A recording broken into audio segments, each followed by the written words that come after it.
Et donc là, c'est pour... on a installé au fait notre premier PET-CT en 2006 et puis le deuxième quelques mois plus tard, à peu près 6 mois plus tard.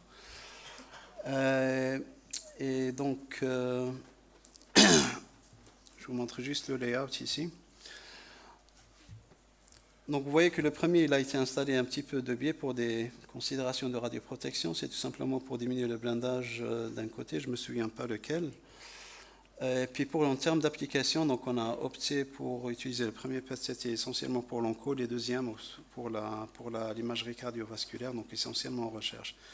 Donc pour le calcul de blindage, encore une fois, donc je ne connais pas la réglementation en vigueur ici, il faut avoir des textes très clairs. Donc pour la partie blindage PETS, en Suisse on a cette directive qui vous donne en fait tout le formalisme mathématique qui vous permet en fait de calculer les blindages pour les murs, aussi bien pour la partie PETS que pour la partie CT. Pour la partie CT, c'est tout simplement indiqué, dicté par la charge ou bien l'activité que vous comptez avoir.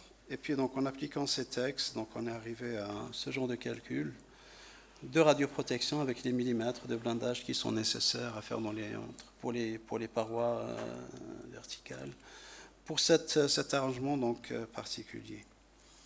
Et donc également en Suisse, on a un système mobile, donc on a un PET-CT qui est dans un camion. Et puis le calcul en termes de radioprotection, les calculs de blindage sont beaucoup plus complexes, comme vous pouvez le voir ici.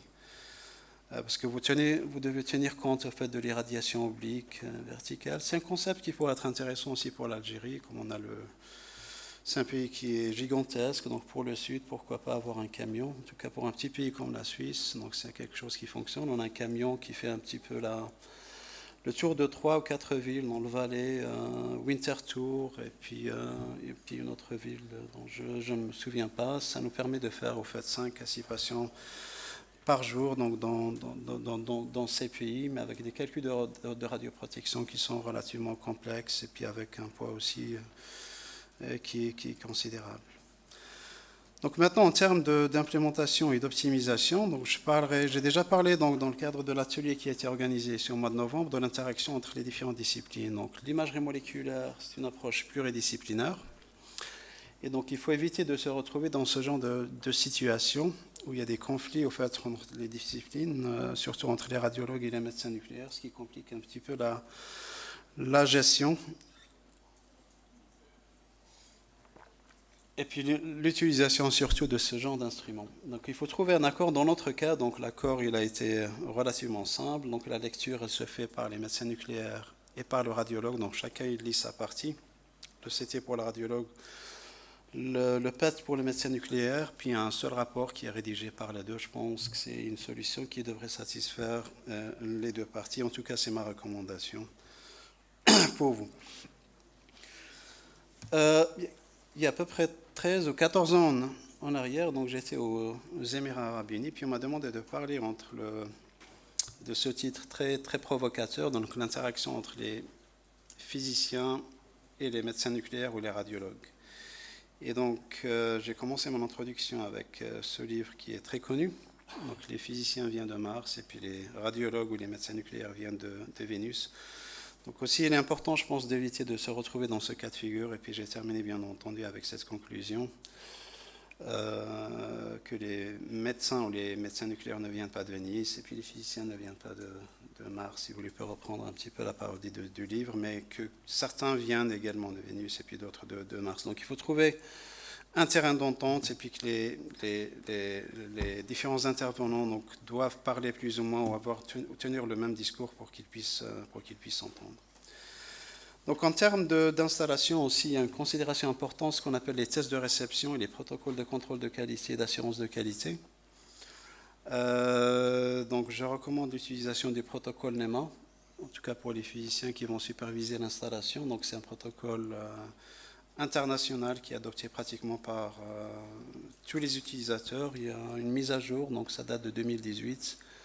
Et puis quand vous recevez votre instrument, donc il est important de faire donc les tests de réception, puis de tenir à jour un petit peu les dérives dans le temps, des paramètres de performance que vous mesurez. Il faut avoir à disposition également, je pense, un physicien qualifié qui est capable de comprendre les programmes donc, de reconstruction d'image à partir des projections, de choisir, donc de faire un choix judicieux des paramètres pour avoir une bonne qualité d'image. Et je tiens ici à vous expliquer 2-3 concepts qui sont intéressants, je pense, pour le choix des techniques ou de reconstruction. Là, je vous montre par exemple deux cas donc, de l'imagerie onco et d'imagerie cérébrale. Donc là, vous avez une reconstruction avec ce qu'on appelle OSAM, donc c'est une reconstruction itérative. Et puis une reconstruction avec la même technique, mais en appliquant le recouvrement de la résolution. Ce qu'on observe ici, c'est une amélioration nette de la résolution spatiale, donc aussi bien pour l'imagerie corporelle que pour l'imagerie cérébrale, donc avec cette technique de recouvrement de la résolution. Mais il faut se rendre compte au fait que ça peut changer également les paramètres quantitatifs. Quand vous délimitez des régions d'intérêt pour quantifier les SUV, si vous faites la reconstruction avec cette technique ou bien avec cette technique, donc vous n'allez pas avoir les mêmes paramètres. Et ceci est très important en fait quand vous faites un changement de scanner. Par exemple, vous avez utilisé un scanner GE, je sais pas, pour scanner un patient aujourd'hui. 3 mois ou 6 mois après, donc vous changez, vous optez pour un Siemens, et donc vous avez le même patient qui revient, qui a eu sa chimiothérapie ou bien qui a eu sa radiothérapie qui vient pour un deuxième scan, pour un follow-up. Donc il faut être sûr au fait de le scanner dans les mêmes conditions pour que vous puissiez un petit peu comparer les paramètres et puis dire si le patient il répond ou pas à la chimio ou bien à la radiothérapie. Donc ces techniques de recouvrement de la résolution donc, vous donnent des images d'excellente résolution spatiale, mais il faut savoir au fait qu'il y a aussi des artefacts qui sont associés, ce qu'on appelle les artefacts de Gibbs, qui tendent au fait à rehausser ou bien à faire ce qu'on appelle un ringing overshoot, ce que vous voyez ici de façon très claire, n'est-ce pas? Donc vous avez un petit peu comme un creux ici au centre et puis une augmentation sur les bords. Et c'est pour cette raison en fait que pour les essais multicentriques, on nous demande souvent d'exclure ce genre de reconstruction pour pouvoir comparer les suivre donc, pour des patients qui sont scannés sur différentes plateformes. Quelques considérations aussi intéressantes. Quand on fait un scan PET-CT, bien entendu, donc vous avez 2 examens et donc le patient il reçoit plus ou moins donc, une dose qui est associée à l'administration du radiotraceur et une dose qui est associée, bien entendu, avec le scan CT. Donc la plupart des centres que je connais, en tout cas en Europe, on commence par un CT low dose, c'est ce que je vous montre ici, d'accord, un CT low dose après le scout scan. On fait une acquisition PET et puis après, on fait le CT avec injection de produits de contraste pour avoir un CT de qualité diagnostique. Donc, si on somme les contributions, on arrive facilement à 15-20 millisieverts. En tout cas, c'est les pratiques actuelles. On sait que les doses du CT ont diminué donc de façon conséquente, surtout durant la dernière décennie. Mais on reste plus ou moins dans ces zones-là, dans la plupart des centres cliniques que je connais bien entendu. Donc, c'est quelque chose qui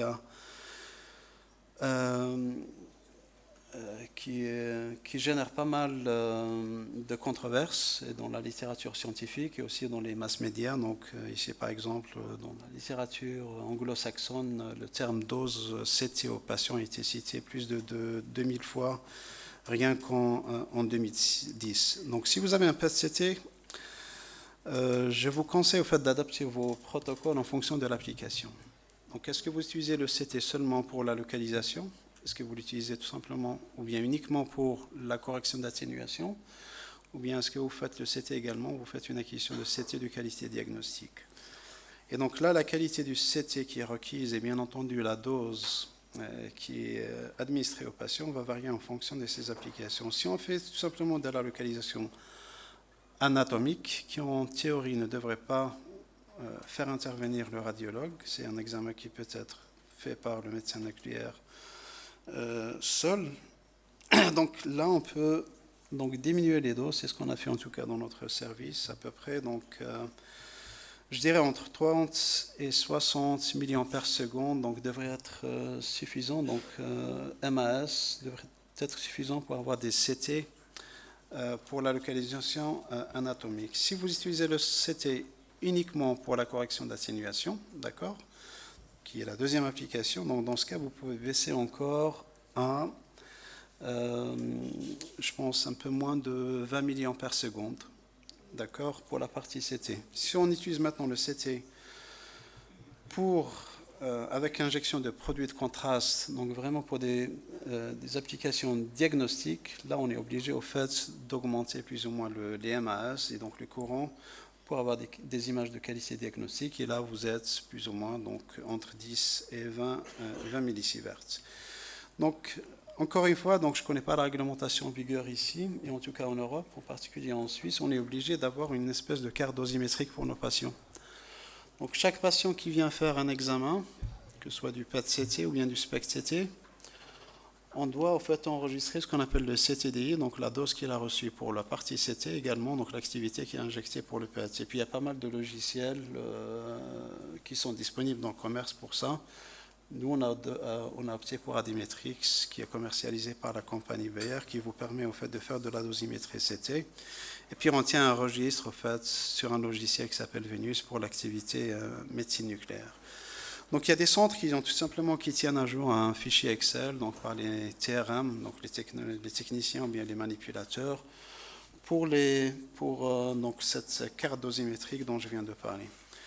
Pour les cas les plus complexes, et je vous illustrer deux exemples ici. Donc il faut faire intervenir en fait un calcul relativement complexe qui doit être fait par le physicien. Et dans ce cas, on fait intervenir en fait ce qu'on appelle des modèles anatomiques, donc pour chaque patient. Donc les modèles anatomiques ont évolué depuis la première publication de l'ICRU dans les années 60, où l'anatomie au fait du corps humain était approximée par une sphère. Et puis après, donc, il y a Lumert qui a introduit ces modèles mathématiques qui sont devenus beaucoup plus complexes actuellement avec l'imagerie CT, l'imagerie RM. On peut en fait concevoir des modèles beaucoup plus complexes et beaucoup plus réalistes. On peut intégrer également les mouvements respiratoires, les battements cardiaques pour un calcul dosimétrique plus précis. Puis on pense que dans un avenir proche, dans le futur, on peut avoir en fait un modèle qui est spécifique à chaque patient en fait, pour un calcul dosimétrique précis. Donc ça, c'est un exemple de quelques modèles qui sont très utilisés en recherche. Rien que l'année dernière, en fait, on a eu à peu près entre 30 et 35 patientes qui sont venues au fait au CT des urgences pour faire des examens alors qu'elles étaient enceintes.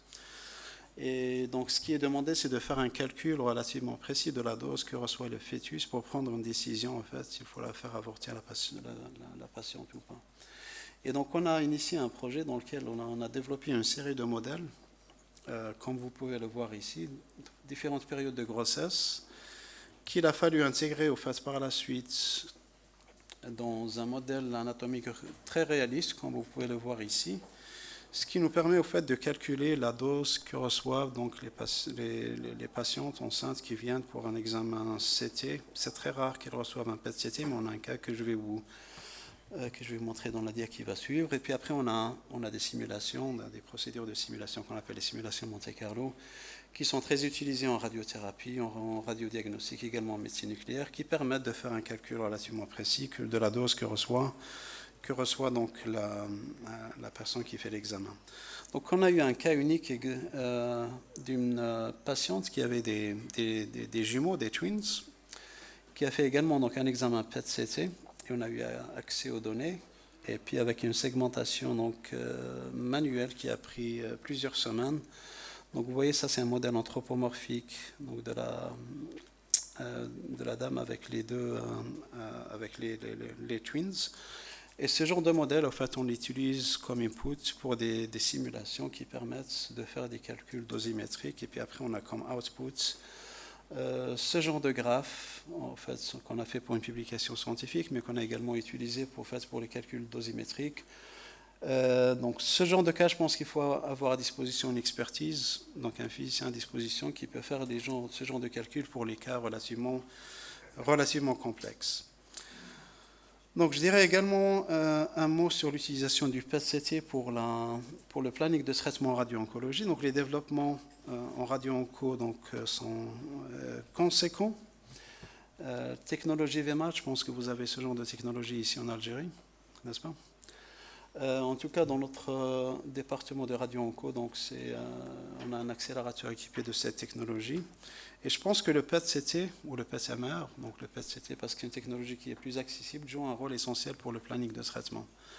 Et c'est quelque chose, au fait, à prévoir, je pense, quand vous souhaitez donc mettre en place ce genre de technologie, parce que le PET ou le PET-CT combiné peut intervenir dans différentes étapes que je vais essayer d'expliquer ici très rapidement. Donc l'une des conséquences, je vous montrerai un exemple un peu plus loin dans cette présentation, c'est que ça permet au fait de réduire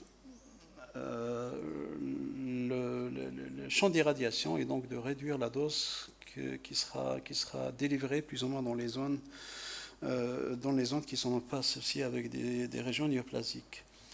Donc en termes d'implémentation, donc comme vous pouvez le voir ici, donc c'est à plusieurs étapes. Donc la partie médecine nucléaire, c'est ce que vous voyez ici.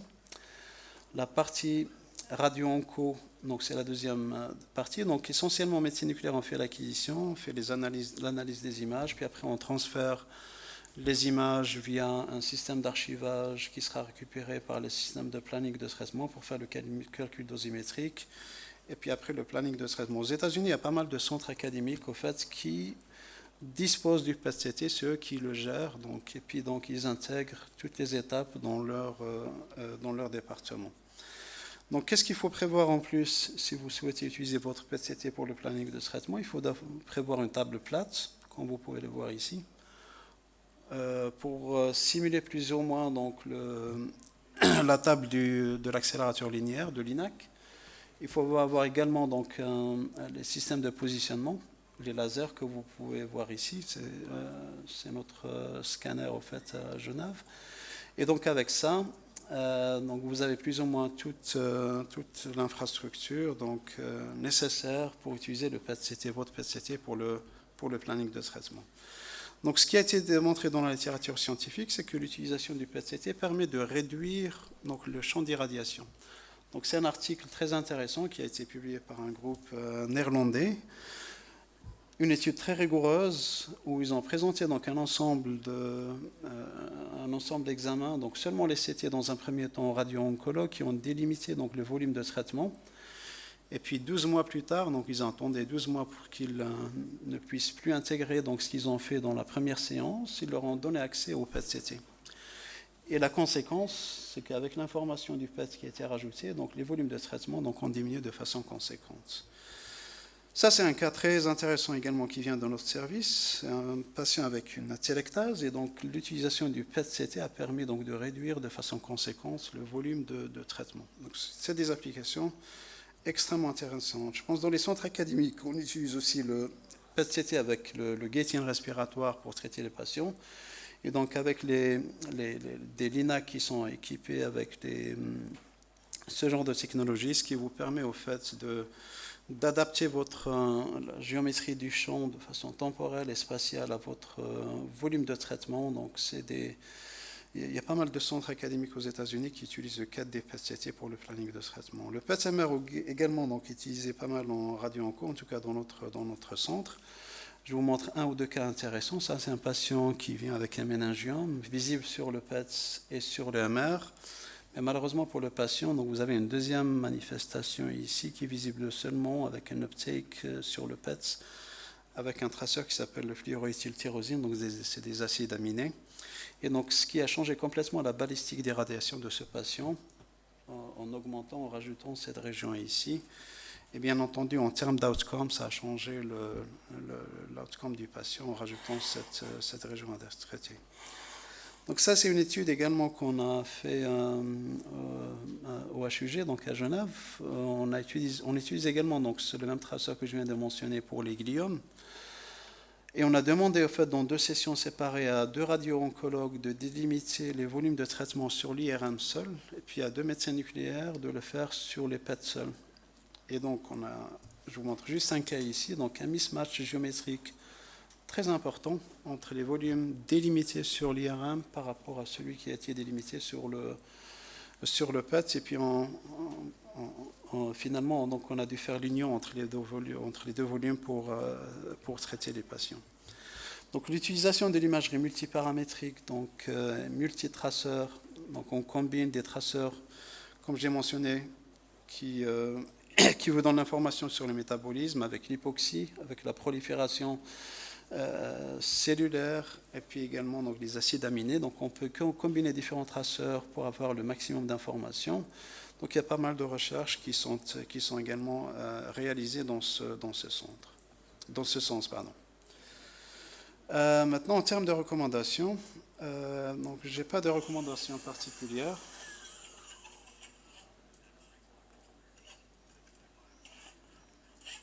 Donc, ma recommandation par vous, c'est ça.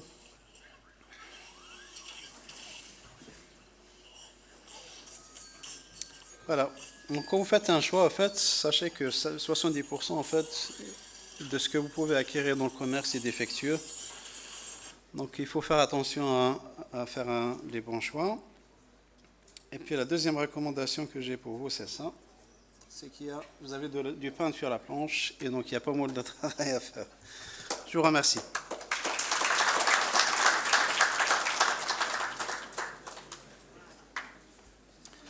Quand on ne dort pas bien, on a de la peine à se concentrer.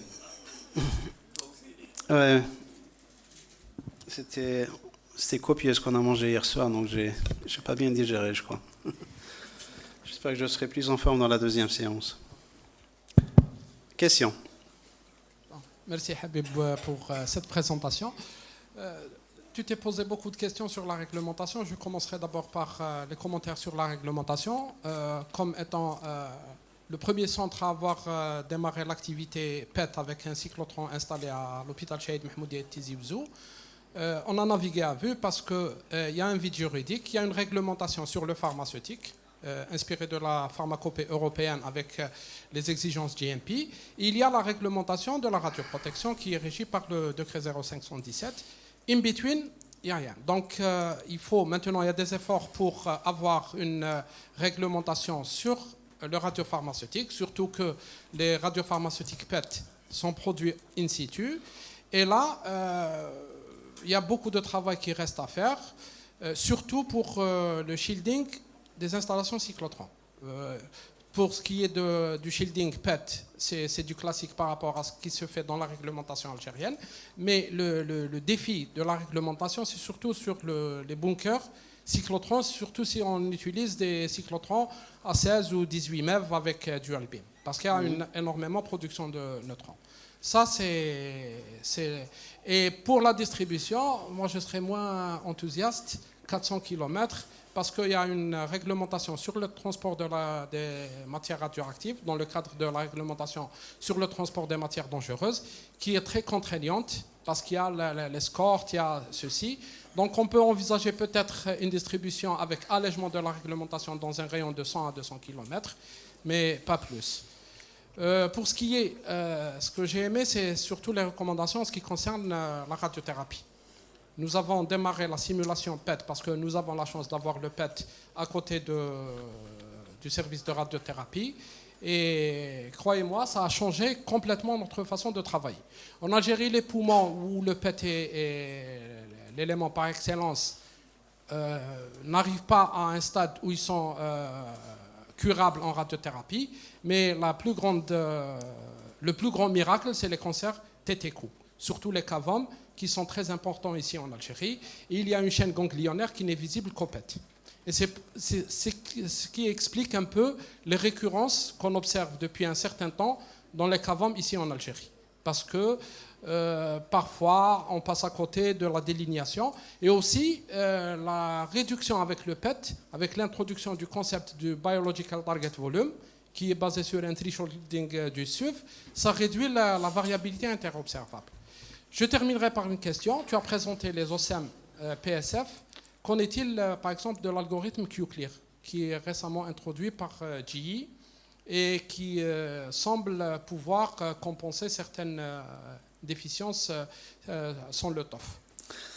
En fait, les artefacts de Gibbs, ils sont visibles pratiquement sur tous les algorithmes de reconstruction en fait, qui utilisent le concept de recouvrement de la résolution. Parce que le principe il est pratiquement pareil. Donc, vous avez une pénalité supplémentaire, donc sans parler des détails techniques, là, parce que je pense que la plupart c'est des médecins. Sans parler des détails techniques, mais il y a une pénalité supplémentaire qui est introduite dans QClear qui vous permet plus ou moins donc, de réduire le nombre d'itérations puis d'avoir des images convenables, mais vous avez toujours donc, ces artefacts de Gibbs qui apparaissent donc, de façon sporadique. Donc, vous n'allez pas voir ça dans tous les cas, mais ça apparaît de façon sporadique dans quelques cas.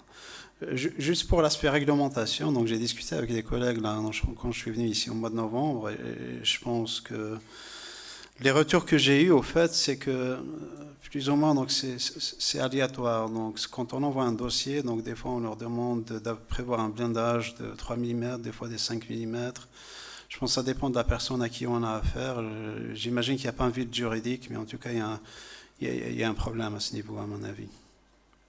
Je ne sais pas si nos collègues là du Comena, donc ils peuvent nous commenter à ce sujet. Il y en a deux ici. Il y a monsieur le commissaire, il y a également.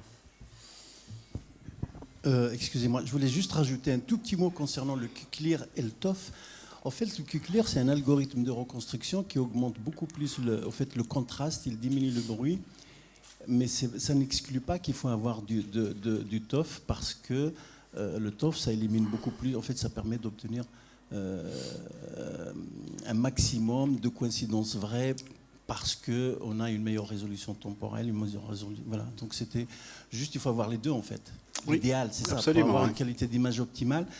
Alors, il faut se méfier du QClear parce que le QClear va augmenter aussi le rapport signal sur bruit, donc le UCV va être un petit peu plus élevé que lorsqu'on ne fait pas de QClear.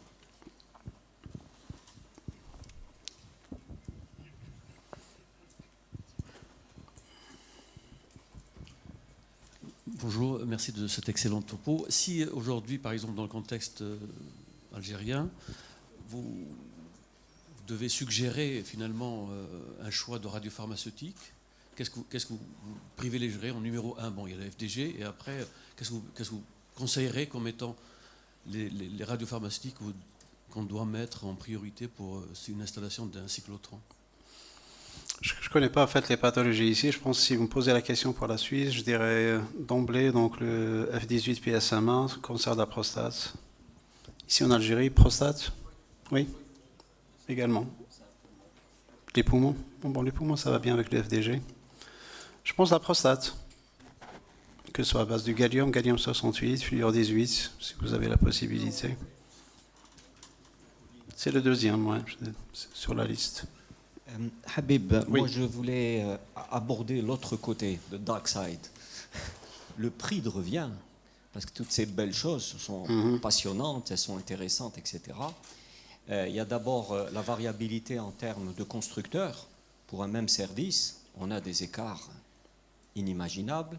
Pour la production cyclotron aussi, on a des chiffres astronomiques. C'est l'image, la dernière image de l'animal qui était en l'air. Donc, à quel moment ça devient déraisonnable? À quel moment il faudrait dire arrêtez, c'est trop cher, on ne peut plus. Vous voyez, je parle dans les deux aspects, même du point de vue public. Hein. Attention, il y a des charges. Il y a des charges conséquentes, et puis de toute façon, c'est le patient qui va casquer à la fin du... en fait, j'ai ce genre de discussion avec mes collègues. J'ai pas mal de collègues, au fait, qui ont fait leur thèse de doctorat au sein de mon laboratoire, puis qui travaillent pour Siemens, pour GE. Donc, c'est des discussions qu'on a chaque fois qu'on a l'occasion de se voir. Au fait, je pense que la marge bénéficiaire elle est relativement conséquente. Donc, convaincre... On a parlé la dernière fois de notre collègue Hussein Abdeldaim qui a écrit un article qui date de 2003-2004. Il a appelé ça le Positron War. Donc, dans cet article Positron War, il a dit au fait que la concurrence entre les différents constructeurs ne peut être qu'au bénéfice de l'utilisateur et du patient. Et la concurrence, je pense, c'est la seule chose qui permet de réduire le prix de revient. Donc, plus de concurrence en partie. Le marché asiatique, il est intéressant. On pose pas mal la question, au fait, est-ce que le marché asiatique, il est intéressant? Je pense qu'il faut faire attention. Il faut faire attention dans le sens où c'est des machines qui ne sont en général pas approuvées par la FDA, donc ils n'ont pas passé toutes les étapes, surtout pour la sécurité. Ils n'ont pas le marquage CE. Donc, j'ai l'impression, en fait, dans les années 90, quand j'étais jeune, en fait, quand j'étais étudiant, on allait pas mal en Italie, puis on passait par Naples pour acheter des vêtements, parce que c'était moins cher, et puis on était abordé dans la rue par des personnes, en fait, qui nous disaient, vous voulez pas acheter, à l'époque, c'était les caméscopes et les vidéos, puis vous branchez quelque chose, et puis vous voyez les lettres qui s'allument, et puis finalement, vous prenez ça, et vous prenez, c'est tout simplement un boîtier, en fait, qui est vide. Donc, faites attention. Donc, je ne veux pas dénigrer un peu le marché asiatique, mais je pense qu'il faut. J'avais dans une des médias, en fait, le commentaire, c'est de dire, il faut pas être. Le choix ne doit pas être dicté seulement par des considérations de coût. Il y a aussi la qualité, donc, qui est un critère essentiel. Et effectivement, je suis d'accord que les constructeurs qu'on connaît, ils sont trop chers. Ma foi, c'est comme ça. Donc il faut stimuler la concurrence pour faire baisser les prix. Il n'y a pas d'alternative à ça.